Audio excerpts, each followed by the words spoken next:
Assalamualaikum warahmatullahi wabarakatuh. Kami dari kelompok H akan menjelaskan tentang soal AKM 1. Sebelumnya kita akan memperkenalkan diri terlebih dahulu. Perkenalkan,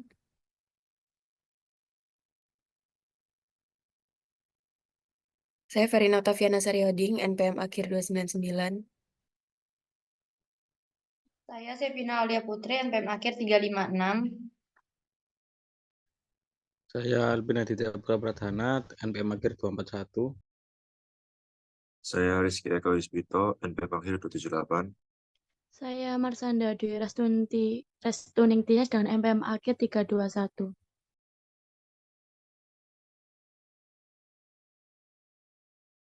Baik, yang pertama saya akan menjelaskan soal kelompok. Bangtan Company yang didirikan pada tahun 2012 telah membuat suatu akun tunggal untuk semua aktiva tak berwujud. Ikhtisar berikut mengungkapkan ayat jurnal debit yang dicatat selama tahun 2013. Yang diminta yaitu buatlah jurnal yang diperlukan untuk menghapus akun aset tak berwujud dan untuk menetapkan akun terpisah untuk jenis aset tak berwujud yang berbeda. Buatlah jurnal pada tanggal 31 Desember 2013. Setiap amortisasi yang diperlukan untuk mencerminkan semua saldo dengan akurat pada tanggal tersebut. Lalu gunakan amortisasi garis lurus. Baik, yang pertama kita akan membuat jurnal terlebih dahulu, yaitu patennya dengan nilai 250, yang didapat dari soal goodwill-nya 260, waralabanya 400.000, hak ciptanya 180.000, biaya R dan D-nya 220. Lalu aktiva tak berwujudnya 1.310.000 di sisi kredit. Lalu yang nomor 2, ayat pada tanggal 31 Desember 2013 untuk mencatat amortisasi yang diperlukan. Beban amortisasi itu didapat dari jumlah paten ditambah waralaba ditambah hak cipta. Patennya yaitu 250 dibagi 8 sama dengan 31.250 di sisi kredit. Lalu waralabanya 400.000 dibagi 10 dikali 6 per 12 dengan senilai 20.000 di sisi kredit. Lalu hak ciptanya 180.000 dibagi 5 dikali 5 per 12 yaitu 15.000 di sisi kredit. Lalu dijumlahkan menjadi 66.250 di sisi debit dengan nilai jurnal beban amortisasi. Lalu selanjutnya yaitu nomor 3, aset tak berwujud pada 31 Desember 2013. Yang pertama paten itu 218.750 yang didapat dari 250.000 dikurangi dengan 31.250 sama dengan 218.750. Goodwill-nya tetap 260.000 karena dia tidak diamortisasi. Lalu franchise-nya yaitu 380.000 didapat dari 400.000 dikurang 20.000. Selanjutnya itu hak cipta yaitu 180 dikurangi 15.000 sama dengan 165.000. Next.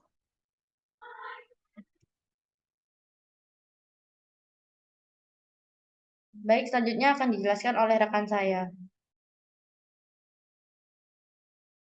Untuk soal P12.2, Jo Laboratories memegang paten berharga mengenai pengendap yang mencegah jenis polusi udara tertentu.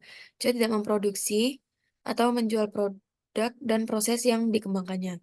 Sebaliknya, perusahaan melakukan penelitian dan mengembangkan produk dan proses yang dipatenkannya, dan kemudian memberikan paten tersebut kepada produsen berdasarkan royalti. Kadang-kadang ia menjual paten. Sejarah paten Jo nomor sekian adalah sebagai berikut.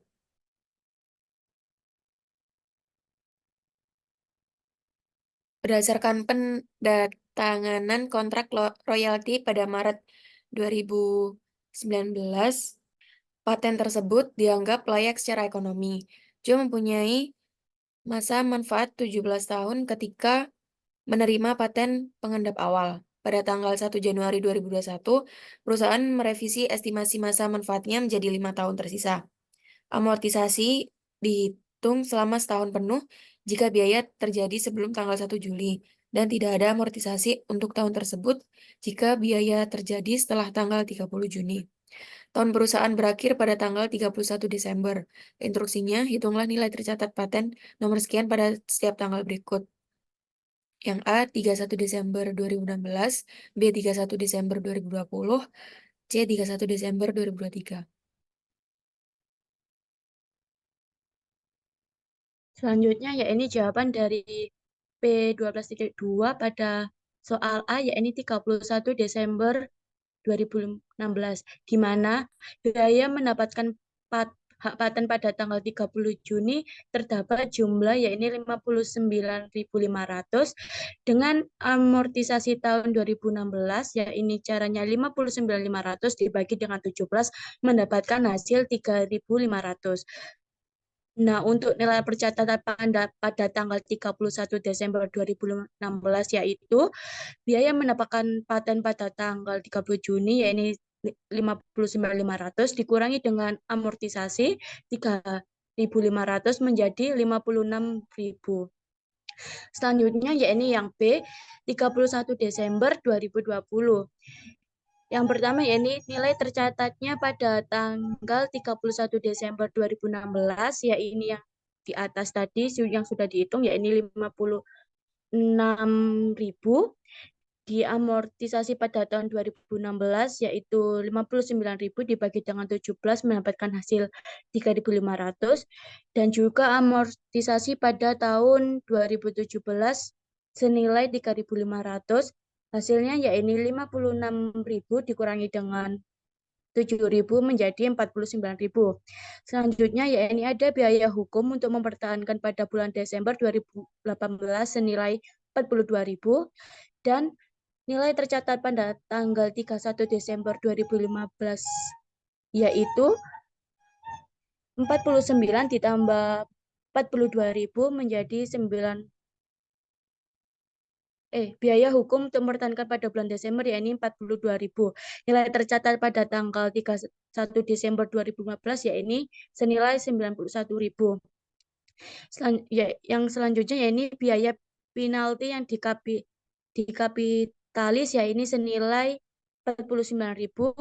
Amortisasi pada tahun 2016 yakni 91.000 dibagi dengan 14 tambah dalam kurung 49.000 dibagi 14 yakni 10.000.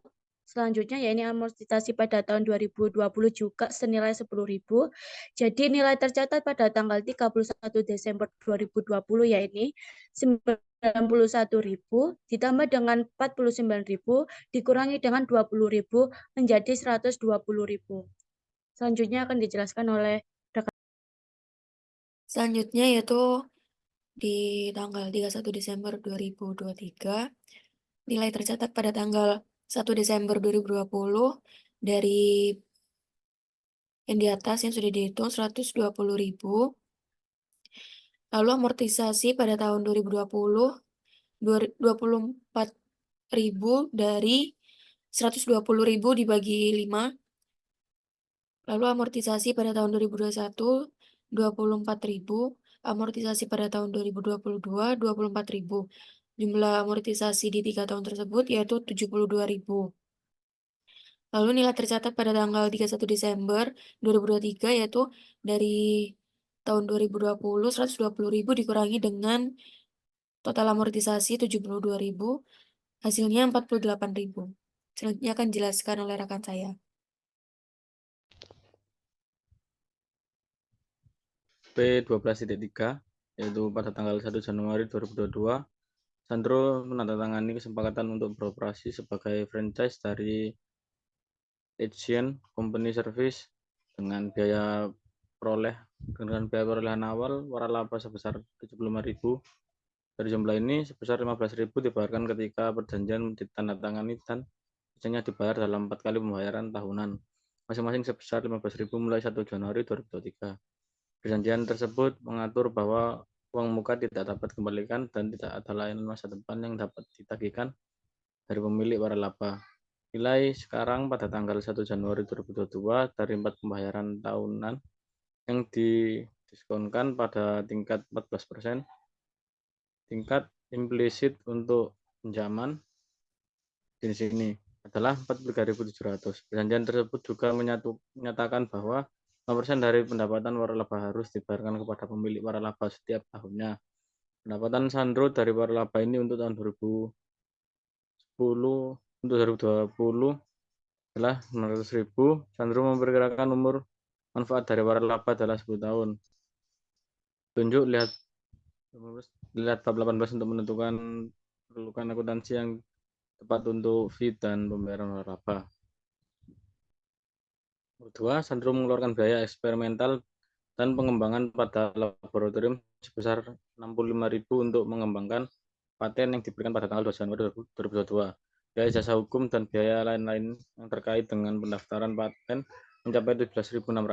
Sandro memberikan bahwa umur manfaat paten adalah 8 tahun. Paten belum mencapai viabilitas ekonomi. Yang ketiga, sebuah merek dagang dibeli dari Shanghai Company seharga 36.000 pada tanggal 1 Juli 2019. Pengeluaran untuk litigasi mempertahankan merek dagang berhasil sebesar 10.200 yang dibayarkan pada tanggal 1 Juli 2022. Sandro memperkirakan bahwa umur manfaat dari merek dagang adalah 20 tahun dari tanggal akuisisi diminta. Pertanyaan yang A, buatlah daftar yang menunjukkan bagian aset tak berwujud dalam laporan posisi keuangan Sandro pada tanggal 31 Desember 2022. Tampilkan perhitungan pendukung yang sesuai. Yang B, buatlah daftar yang menunjukkan semua biaya yang dihasilkan dari transaksi yang akan muncul di laporan laba rugi Sandro untuk tahun yang berakhir pada 31 Desember 2022. Tampilkan perhitungan pendukung yang sesuai.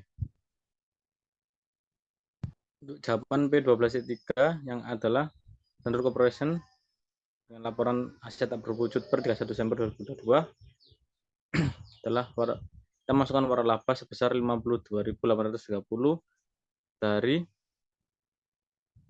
down payment sebesar 15.000 ditambah dengan present value sebesar 43.700 dengan total 58.700 yang kita kurangi dengan amortisasi sebesar 58 dengan sebesar amortisasi sebesar 5.870 dolar yang akan kita kurangkan menjadi 82.830 dolar. Kemudian paten sebesar 15.400 kita dapatkan dari cost yang sebesar 11.600 kita kurangi dengan amortisasi 2.200 dengan hasil 15.400. Kemudian merek dagang sebesar 29.700 kita dapatkan dari cost sebesar 36.000 kita kurangi dengan amortisasi 2011 sebesar 900.000. Maaf. Kita merek dagang 29.700 kita dapatkan dari cost sebesar 36.000 kita kurangi dengan amortisasi 2011 sebesar 900 dolar, kemudian amortisasi 2012 sebesar 1.800, amortisasi 2013 sebesar 1.800 dan amortisasi 2014 sebesar 1.800 dengan total 29.700 dan kita akan menambahkan semua yang tercantum yaitu waralaba paten merek dagang yang akan menjadi aset tak berwujud sebesar 97.930. Selanjutnya akan dijelaskan oleh rekan saya. Selanjutnya soal jawaban P12.3 yang B. Buatlah daftar yang menunjukkan semua biaya yang dihasilkan dari transaksi yang akan muncul di laporan laba rugi Sandro untuk tahun yang berakhir pada 31 Desember 2022. Tampilkan perhitungan. Yang pertama ada amortisasi waralaba senilai 5.870, lalu ada beban bunga sebesar 6.118. Yang ketiga, fee waralaba sebesar 45.000, lalu amortisasi paten sebesar 2.200, lalu research and development sebesar 65.000, lalu amortisasi merek dagang sebesar 1.800, lalu biaya merek dagang sebesar 36.000. Totalnya yaitu 161.988. Sekian penjelasan dari kami. Mohon maaf apabila ada salah kata. Wassalamualaikum warahmatullahi wabarakatuh.